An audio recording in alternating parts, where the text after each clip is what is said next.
HackTropica. Looking forward to see everyone in this meet over there itself in person. So yeah, pretty exciting. It's pretty far away, but pretty exciting too. Let me know. My screen just went a bit wild. Is my screen visible? Yes, Soham, it is visible. It's visible in portrait or something. But I hope it does the job. There's nothing important on the slides, to be honest. So let's move ahead. So let's begin about the question of what actually Google Summer of Code is all about.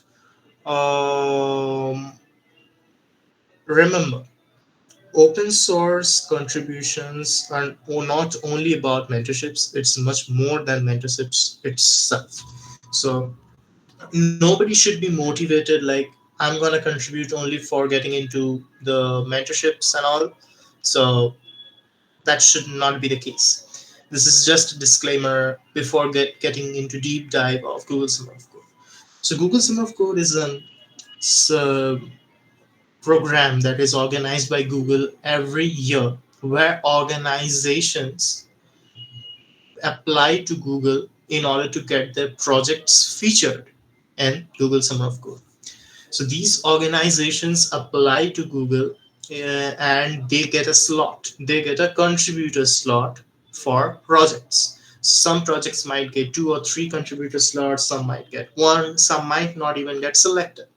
So why do this organizations apply to Google in order to get their projects featured on Google Summer of Code? This is just okay. The PPT is having some problem. Let me reshare my screen. It's something weird with right now. Okay, so coming back to the topic, it's funded by Google. So why do the projects appear to Google in order to get their projects featured by Google Summer of Code? Right, it gives them the exposure. It gives them a boost in the production speed. So people actually are motivated in order to carry forward their projects. The contributors get recognition, the projects get the work, the organizations get their project work done, and it's a win-win situation for everyone. The contributors also get to learn how the industry works, and above of all everything, they get the exposure that they needed. So that's all about Google Summer of Code. So these projects has to be open sourced or around the year, and they can apply to Google Summer of Code in order to get their feature. So that's what is Google Summer of Code. And now the good or the greatest question of this entire meet, which has been there in the chat for a pretty long time, is how to actually prepare yourself for Google Summer of Code, right? So see, it's I have been drawing this philosophy for over 2-3 years now, and when suggesting people to choose their organizations when starting to contribute to open source software, right? So see, whenever you are choosing an organization, you should keep in mind like you're choosing a partner itself. So if you are asking the mentors of the organization about some problems and stuff, and they keep on ghosting you over the months, over the weeks and stuff, it's not going to get you anywhere. Similarly for your partners also, if they keep on ghosting you, if they keep do not reply to you, it's not going to go anywhere, right? So keep on asking the organization mentors. If you see replies, if you see enthusiasm from them, great, go ahead on how to get their attention in order to make them reply, contribute. Go to their repository, uh, go to their all of the repositories. Try to understand what they are actually trying to solve, and see what issues are open. Try to solve some of the issues. Ask question on the issues. Show that you're trying to provide some value to the organization, and do provide some value to the organization. No matter how small the first contribution is, it matters. It can be a small documentation edit, it can be a small button fix or stuff like that, but that's gonna matter. So go ahead with it. Pull this thing and make contributions. So yeah, and also you can draw the other psychology that I'm talking about. It's also same over there for your partners. So yeah, you need to provide efforts, you need to provide value, just like the organization itself. So now see, once you provide value to your organization and start contributing to it, the third thing that comes up is joining a mailing list or the Slack channel in order to be in their inner circle. So go join the Slack channel or mailing list, join their weekly or bi-weekly meetings, make yourself familiar and make the software make yourself familiar with the software or the code base itself. So if someone in the meeting comes up like we are having a problem on this particular module, you should be like, okay, I know where the problem is, but you might not know how to fix it, but you know where the problem is. That's a huge step ahead. When the mentors get to know that you are mapping the problems to the code base itself and talking about it, bringing up ideas about it, that's what it that's when it matters the most. That's when you get a huge great impression from the mentors itself. So after that, it's just communicate, communicate, and communicate. So rather than communicating, if you are doing only all talks and doing nothing, this isn't gonna lead you anywhere. You need to contribute in that. So it's communicate, contribute, communicate, and contribute. So you need to make them understand what you're trying to solve, what you're solving. Keep the mentors updated that okay, this is what we did in the week, this is what I'm planning to do ahead in the week, and join the meetings, bring up your ideas. Overall, make the product make it like your own product. Assume you are one of the users and you are yourself trying to tailor make that particular application for yourself. So that's how the mentors get to know okay, this guy is gonna be the value for the organization itself. So provide them the provide them that the value that they are looking for, and you will get the recognition that you are looking for. So that's it. Keep repeating from step two.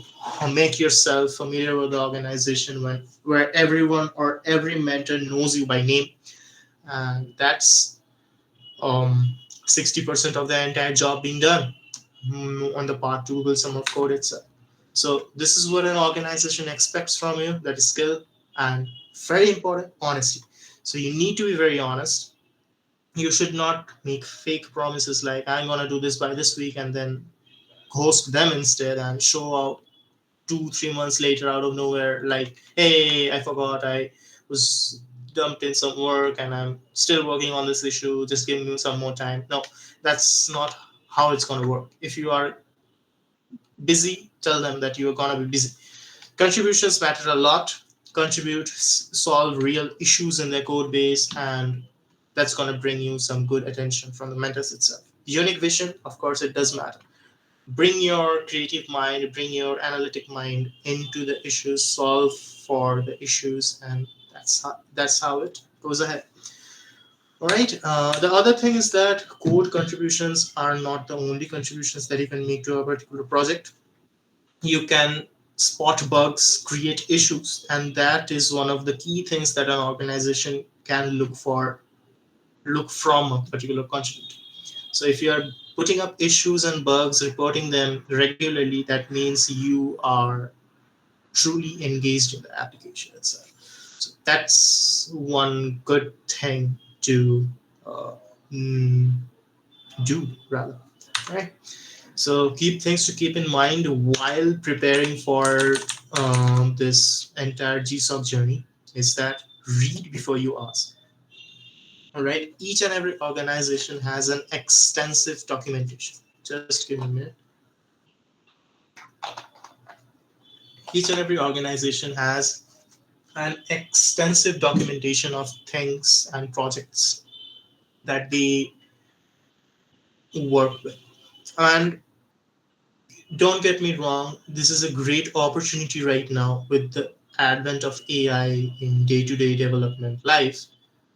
There are a lot of organizations who are constantly looking for people who are willing to rewrite their entire documentation itself. So you have GPT, so you can understand the code base a lot faster than it was 3 years before. Be accustomed with the code base, rewrite documentations with flow diagrams and stuff. Ask, show them to the mentors of the organization, impress them, because this is a huge tech debt or documentation debt that the current open source world is suffering from. Not all projects have top notch documentation in their readmes. So go ahead, make their readmes top notch. So, but still, there is an extensive documentation available for each and every project and organization. Read through it. Sometimes most common questions are already answered in the documentation. So read before you ask. Be curious. Ask the mentors questions like why this application is being used, how it is used, who uses it. Mentors like these kind of questions. Keep contributing. That shows your loyalty, your commitment towards the organization itself. Keep contributing to it, improve the application, use it on a daily basis. And as you use it on a daily basis, you will get to understand, okay, this needs improvement, this needs improvement, and improve it. Keep on improving. If you are completely new and don't understand how the organization works, refer back to the merged PRs. That's how you'll get to know that, okay, this is how the organization actually accepts the PRs, and this is their coding quality that they follow, coding strategy that they follow, naming convention that they follow, commit structure that they follow. You'll get to understand each and every bit of it without even reaching out to the mentors itself. So that's one pretty good thing. Because if you do not follow the rules of the organization or the standards of the organization, some mentor would come to you and would say that, hey, this is not how we work. Please refer to this contributing.mb file and rewrite your entire PR to the community guidelines, community standards itself. So that actually gives a pretty positive, uh, positive outlook from the mentor's point of view if you do that already. So implement clean code. I cannot emphasize this more. It, if you are building an ugly building, nobody's gonna use it. So each and every piece of code that you're gonna write, make sure it's maintainable, right? So whoever comes next after you should also be able to change or improve that particular piece of code, right? So it should always be clean, proper variable names and linting styles should be followed according to the community guidelines. I cannot emphasize this more on. The mentors hate to see ugly code with improper variable names and standards. So that's one thing to keep in mind. And don't be afraid to ask anything. Mentors, they're not gonna bite you. They're not gonna eat you. So just don't be afraid of the mentors. They're just like you, and they also love tech. So they're just human beings. So that's it. And this I keep this slide in every talk of mine when I'm talking about Google Summer of Code. Is that don't be a jack of all trades. Please don't. Pick your niche. Be the master of your niche. If you are a backend guy, no need to do front end. If you are a front end guy, you just need to understand the basics of backend and how the data works. That's it. You need not to be a master of backend at the same time. If you're a DevOps guy, be a DevOps guy. No need to understand UI and other stuff. Just pick your niche and stick to it. It's all about sticking to that one particular thing itself. If you're trying to do everything at once, you will do nothing I mean, in the long run. So don't do that. Pick your niche, stick to it. Okay. The other thing that is required. which I removed the slides intentionally, is because the proposal. So when drafting a proposal, the one thing that you should keep in your mind while drafting a proposal for Google Summer of Code, which is that you should be reaching out to the mentor of the organization and ask them for a template. So that's how it should be. Each and every organization has their own template of uh, proposal, or even if they don't have, they will provide you some parts of the proposal, like these are the parts that we look for, and we will look, uh, you can make your proposal according to these particular headings and stuff.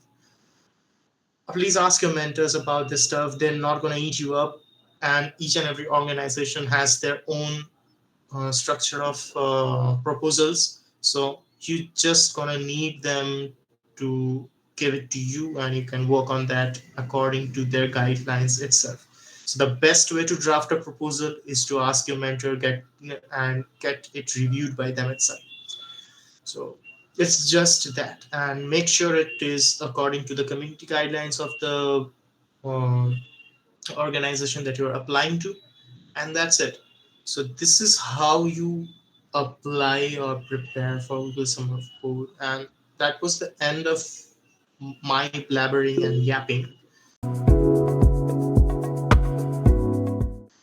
You guys can come up with your questions, and I'm ready to answer. Okay, let's go script Summer of Code, same as GSoC and LFX, or it is just a taste.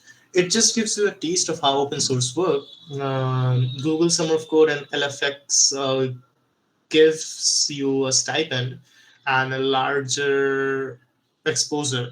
So that's how it's different, and you get to be involved with industry people firsthand. So that's one thing. Can you just wrap up the initial points? Just see the slide, man. What an organization expects, it expects these things. Things to keep in mind are this, and the main thing is, just like proposing your partner itself, propose to an organization, approach it, submit something to it, see if that person or organization replies, uh, carry forward with the involvement, do more efforts, and see that the efforts are bringing you rewards or not. And as you move forward, ask them the proposal structure, which we should not do in real life for the partner case, but draft the proposal, get it reviewed, get accepted. So that's how I try to revamp the entire need. But okay, a lot of questions popping up. If you have been involved with Google Summer Code multiple, what is the most rewarding part of contributing? So the most rewarding part of contributing is that you get to know a lot of new people in the industry itself. It gives you the outlook of how industry works, and that's pretty important because when I jumped into my first full-time role, I was not shell shocked to see such a huge code base. I was accustomed to it. So that was the most rewarding part of contributing. What if I'm interested in multiple organization projects and want to contribute? So can I and shall I? Of course you can, but if you are looking to apply for Google Summer of Code, choose one. Rather than if you are just doing for the sake of learning, you can contribute to how many organizations you want. So we can't put curl script in our resumes or positions like GSoC. Why not? You can. Of course you can. You can put curl script, you can put Google Summer Code, you can put LFX, whatever you want. If you have done it, it's an experience, right?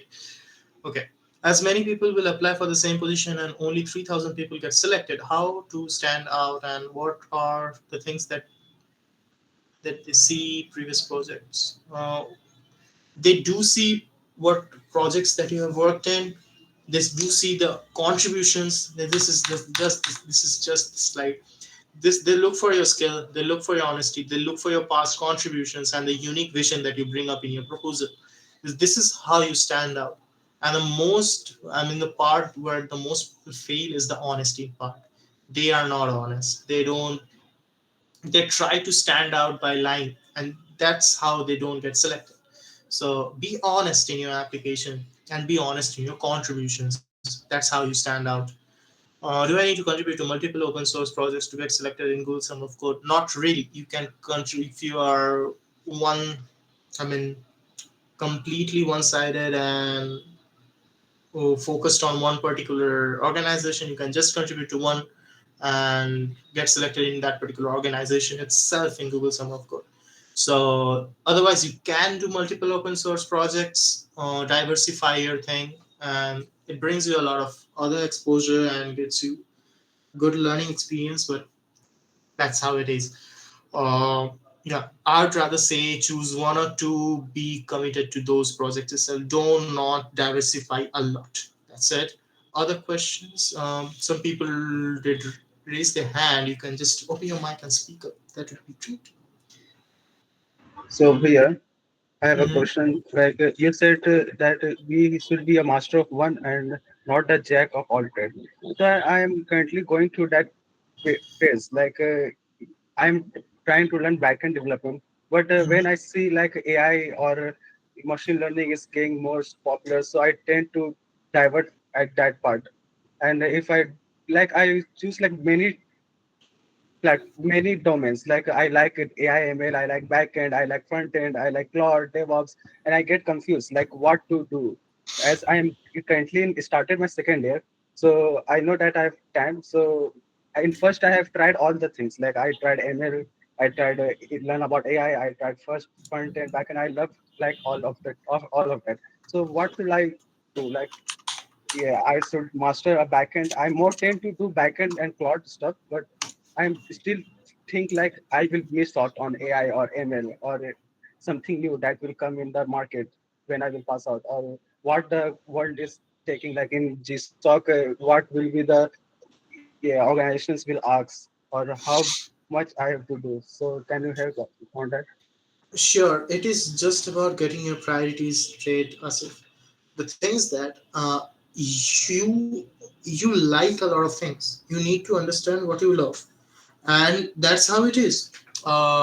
See, the environment or the tech industry is ever changing.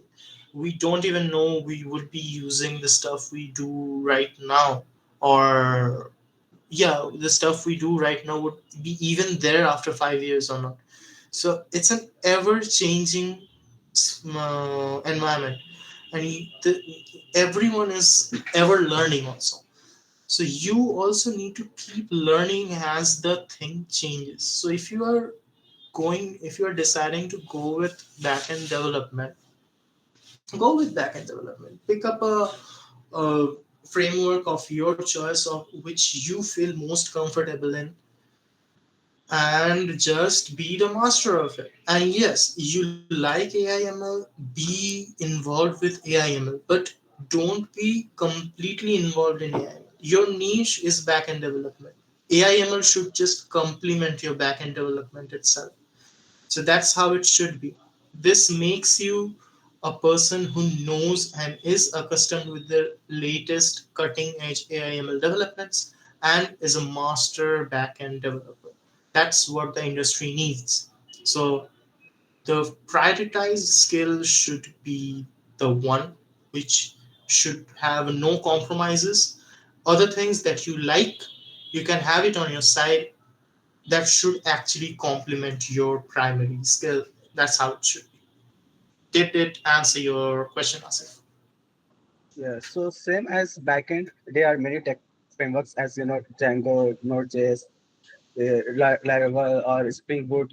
So I'm again got confused on those. Like I know Python and Java, so I try to learn the Django or Spring Boot, which will be like more beneficial for open source That or projects.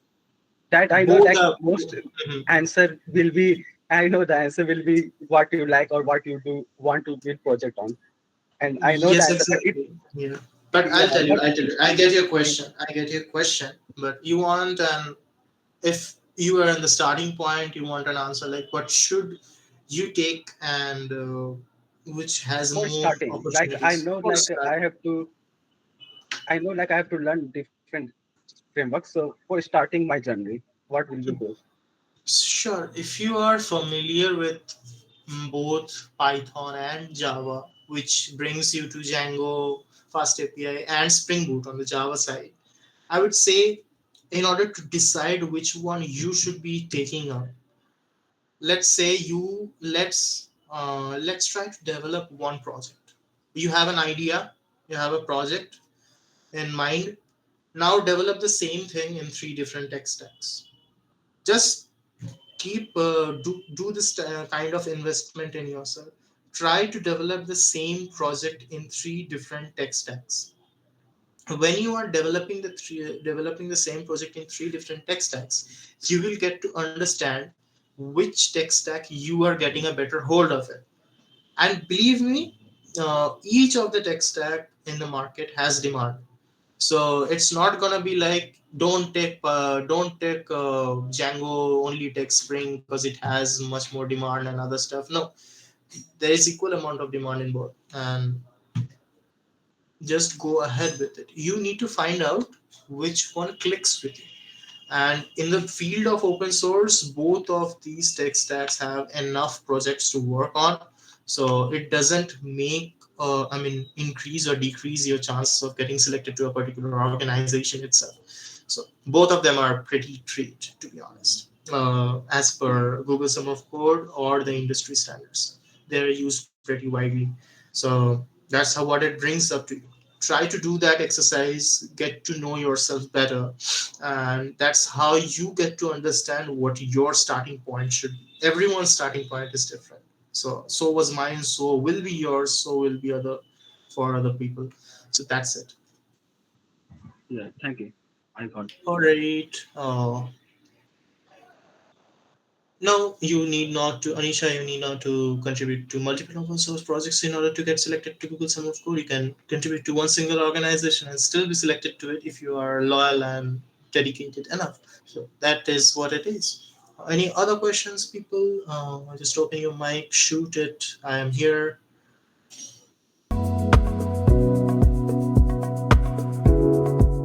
Okay, Bhaiya, I have some random rapid fire questions. Uh, so can I Sure. go about it? Sure. And people, you can connect to me on this particular. You can scan this QR code, and it has all of my links. To be honest, I will myself check what links to this particular QR has. So I made this around a year ago. I myself forgot, but yeah, you should be having my LinkedIn, mail, and other stuff. So just scan this QR, get ahead, get connected with me, and yeah. And yeah, sure, Shubham. I'm there for the questions. Just rapid fire it. So it's just rapid fire, fun type questions. So what do you like, GitHub or lead code? GitHub, man. I'm not a CP person at all. At all. Okay. So one skill students should focus most on while they are in college right now. What are the choices? Um, bit any skills. For focus on development and the usage of AI agents. To be honest, because this is what it's gonna define your skill set in the upcoming years. Believe me or not, CP is gonna go down slowly. So that's how it is. Okay. Yeah, can we do LLD and HLD?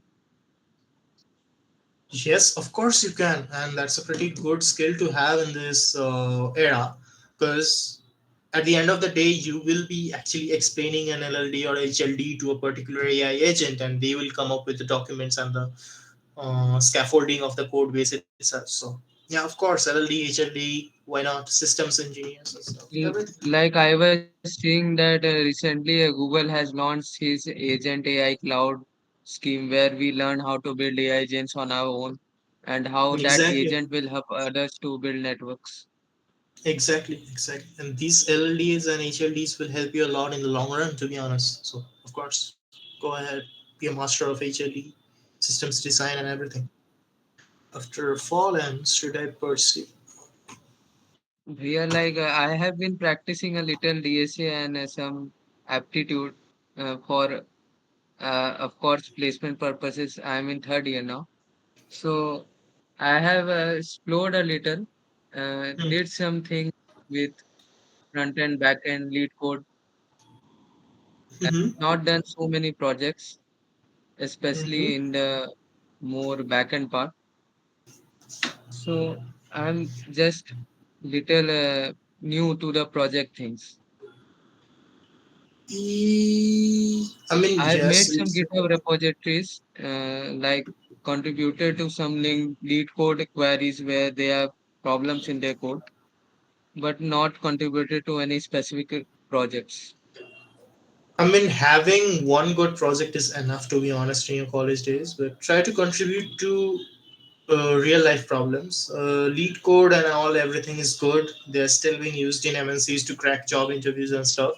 But focus a bit more on development. You are already there on the other part that is strong from your side. But having good development skills is no brainer for the organizations to choose their employees. So that's one thing you can focus on. The entire open source is for you, man. You can just go on, hop on repositories and learn.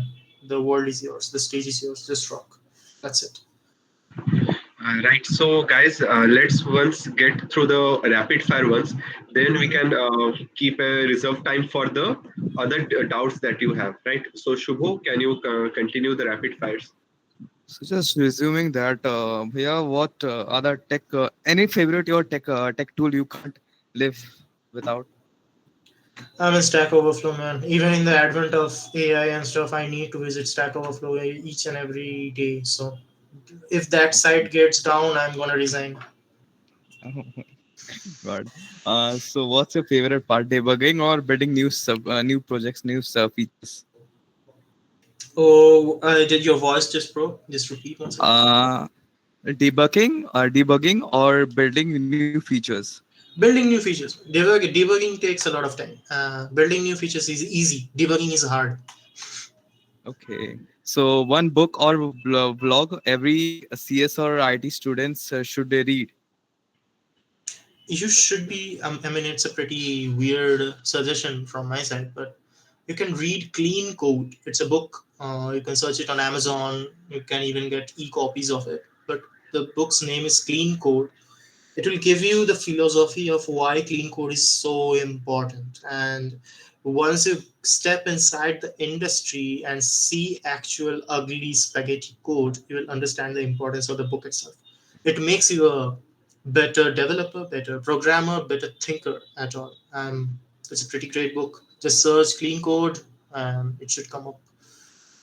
Okay. So last question from my side: open source or corporate projects? Open source any day. You get the liberty, you get the independence, you get the recognition and everything. Of course, the pay might not be at par, or you might not even get paid. But if you just take away that equation, it should be open source each and every day, each and every time. But just because of that important thing, finance, we have to choose corporate projects. That's it. That's what brings us back to corporate projects from open source. That's it.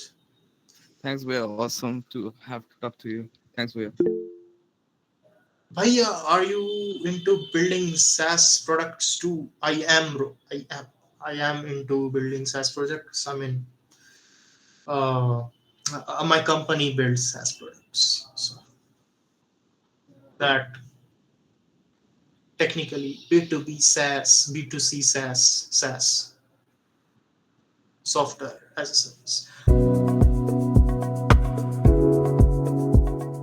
Okay, guys, you can just unmute your mic, raise your hand, unmute your mic, go ahead, rapid fire me with further questions because some people will be having questions. I think the QR is not working. You can just hello there. Shomda, Yeah, Meg, go ahead.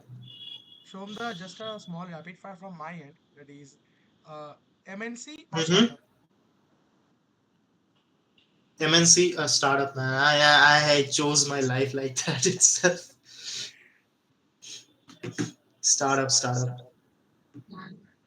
And the second question is that it's not a rapid fire, it's a question that and we all know that you have already judged 4 or 5 hackathons as of now, and among them one is MLH and one is going to be the MLH, that is status code 2, and Hackwa Bengal you have judged as an MLH, it was also MLH, and all the prestigious hackathons you have judged, and together also we have judged 2 hackathons.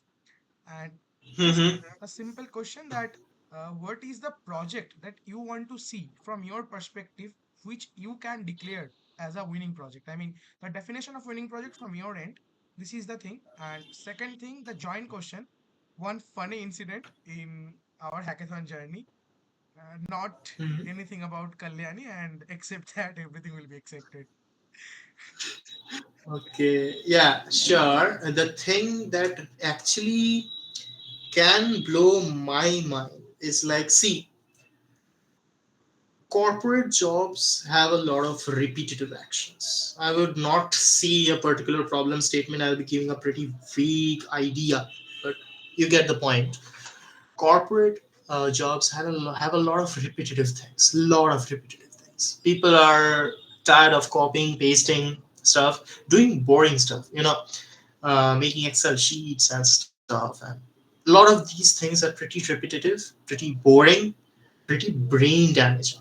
I mean, these stuff can be done by a class 5 student if they are trained like day or two, but they are done by adults. But because what, they have to earn, they have to do their job in order to get their food on table, right? So this exact thing is making the corporate life a mess, and there are various aspects of it, various aspects.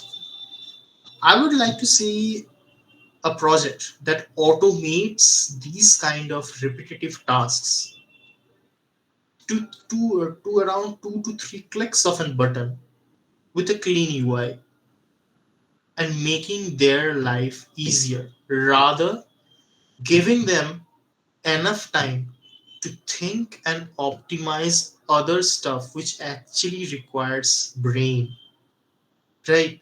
I mean, they might be wasting around 4 to 5 hours copying, pasting, and doing these kind of stuff, which is baseless. And when the time actually comes to actually provide a solution by thinking, they don't have that mental capacity. So give them their mental bandwidth back.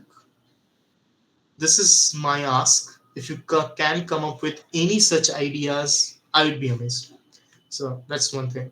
Other thing, funny incidents. There are a lot of. I mean, our hackathons are filled up with funny incidents and stuff. Every time I would try to think back, it brings me up to Kalyani. So it's gonna be about Kalyani. So the hackathon binary, it's not about the funny incident, it was about a wholesome incident when we, all the mentors and judges, were sitting in the ground and singing aloud, having the time of our lives. So that's one of the most wholesome moments I have had till date at a hackathon. It was a homely environment and it's a great experience, to be honest. And it was one of my first hackathons judging. So it was great, man. I'm looking forward to more such experiences, and that's it. Your experiences just for the first time in a hackathon. It was great, man. I mean, I was pretty amazed to see the metal in students itself, their thoughts, their projects, their willpower. I mean, it amazed me a lot, and that was the best part of the hackathon itself. I mean, no matter what, everyone tried, and that's what matters. Trying matters. Succeeding and failing is about D. I mean, it might not be one's D that particular week or itself.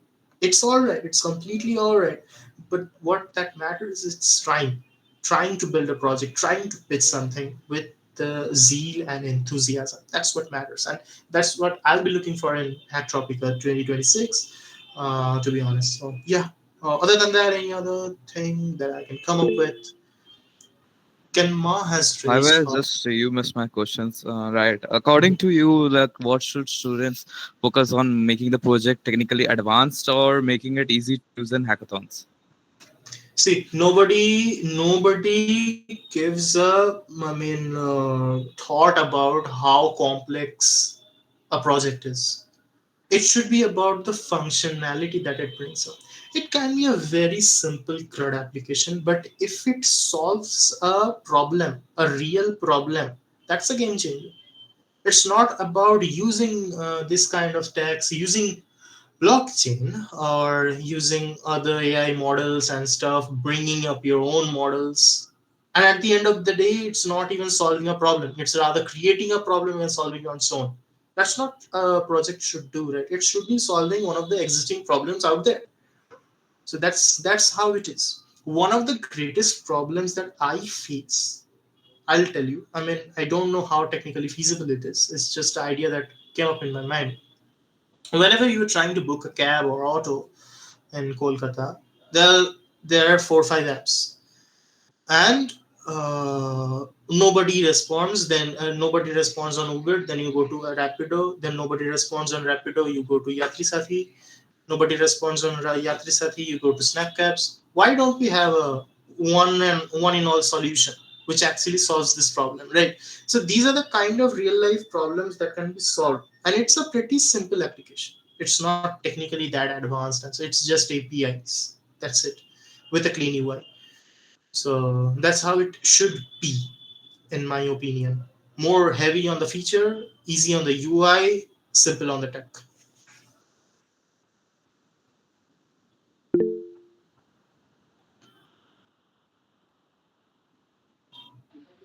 Already available in Kolkata region that includes all the delivery apps like it may be Amazon, it may be Flipkart, it may be some porter. It Shadowfax just includes all these things, and the delivery agents gets notification. I mean, if you are from Zomato and you have no delivery boys with you, you can just go to Shadowfax and assign some random people as as delivery boys.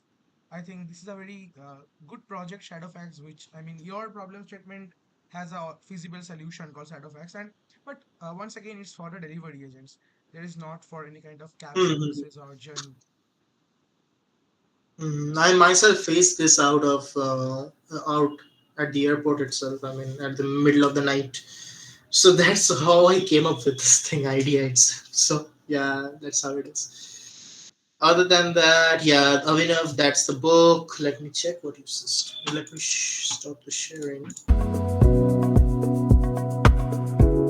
Hello, Sohamda. I too have some rapid fire questions. Uh, Go ahead. Go yeah. ahead. I love rapid fire questions. Yeah. So the first question will be, what is one AI tool that you cannot live without, or which you have grown together with by now? GPT 4.0. GPT 4.0 was that. I mean, I don't know how GPT 5 would be coping up with me. Need to see how it copes up with me. But yeah, GPT is my day to day. Not only professional life, it has also become an integral part of my personal life itself. Whenever I feel So, confused about something, I just GPT it. so do you mean by going to the website or any specific coding tools like Cursor, Windsurf, GitHub Copilot, all those we have, or bare metal Cursor, GPT by? Okay, Cursor. cursor. If you want a tool, it's cursor. If you want a model, it's GPT 4. Sure. Okay, so I guess this answers another question of mine that what is the best recommended tool that you would suggest to anyone who is means participating in a hackathon and building a project? I guess it Just will be down, Cursor. yeah, it is cursor, man. I mean, it gives you back the time to think about your idea, and it speeds up your UI development, schema development, and other stuff. So it gives you a lot of time to think about the actual problem statement or actual thing that you're trying to solve. That's the thing. So another one will be related to this only. So as we know that open source repositories are quite big, right? So what do you think? Which model or which models means helps us in that respect with context and quality answers? I guess GPT has a little shorter context window than Context. Claude and Gemini. Yeah, So in that case, if you want to see or talk to an agent about a particular problem or debugging in easier terms, if you're trying to debug something which needs a lot of context, like this is the first error, this is the second error, this is the third error, these are the logs, then this is the outcome, this is the expected outcome. I think I would go with Claude. It is pretty nice. I haven't used GitHub Copilot much, so I won't be commenting on that. But Claude does the job for me. I mean, it's pretty awesome and pretty great at debugging stuff. So, of course, Claude sure. or Claude 4 Sonnet. Exactly. Yeah. Okay, so next one will be that what happens since we have all attended hackathons, right? So what happens is that in the initial hours, your brain functions, right? And towards the end, what happens is that you somehow become completely dependent on the AI tools. You don't even give a thought to your mind, and you just keep on spamming AI chats, right? So what do you think means is a good approach to solve solve or add features in your existing application, right? Rather than just pasting the whole workspace as a context and trying to get an answer. How do you think what will be a best approach? See, you can use AI in each and every step that you are doing in your hackathon. I would say keep the first few hours for ideation itself. Work on your ideas, nail down your features, create a document, a README document, or a set of documents. To be honest, it can be one, it can be multiple with contexts and stuff.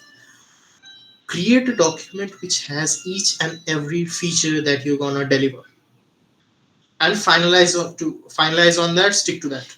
Okay. Once you stick to that, now you have your AI agents to deliver you the solution.